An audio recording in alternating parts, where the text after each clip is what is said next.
Imagining the third dimension. Some people dismiss discussions of the second dimension, saying it would be impossible to see something with no depth.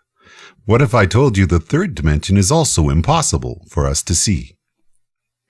In my original Imagining the 10th Dimension animation, I said that imagining the third dimension should be the easiest for us, since that's what we see around us every day.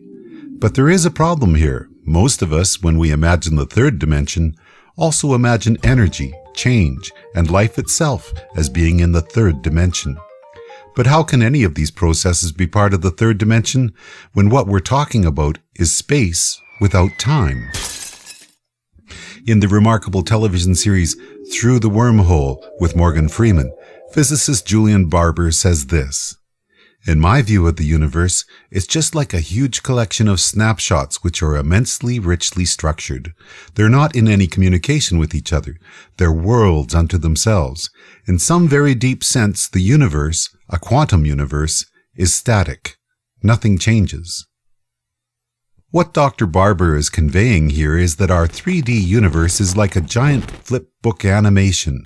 And even though it feels to us like our observed reality is continuous, each of those snapshots he's referring to represents a frame of 3D space without time. Each of those frames is defined by the speed of light and Planck's constant, which is the smallest possible distance that can be observed, and the smallest possible duration that our reality can have before words like distance and duration lose their meaning. So the only way for change to occur is to string those snapshots together and view them from the fourth dimension, one Planck frame after another.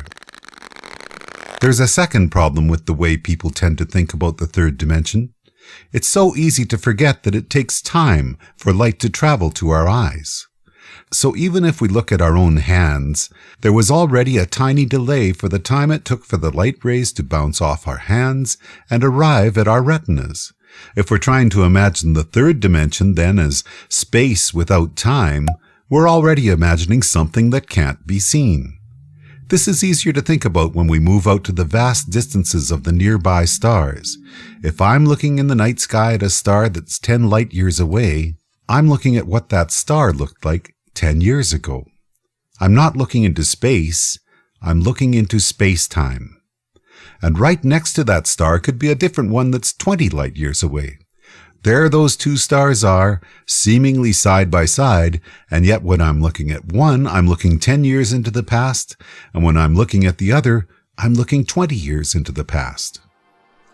Isn't it amazing to think about how all the different distances of galaxies, stars, planets, and satellites that we might see through a telescope blend together into a vision not of 3D space, but of 4D space-time? And even though it's on a much smaller scale, the same is true if we look at our hands, then look at some other object that's further away. Even though our brains tell us we're looking at a 3D world, the time it takes for light to reach our eyes from any particular object will be defined by how far away that object is from our eye. And what we're seeing at any particular instant is really a blend of those tiny delays, a snapshot of 4D space-time. The next time someone tells you that the first and second dimension don't exist because something with no depth is impossible, think about how the third dimension has the same problem. In our minds, we can visualize objects that are constructed from length, width, and depth, but we can't actually see them with our eyes unless they have duration within 4D space-time. Does that mean the third dimension doesn't exist? Of course not. But those 3D snapshots of space without time are much stranger than our intuition might tell us, because within each of those snapshots lies the potential for quantum entanglement, which can occur at any distance across the universe.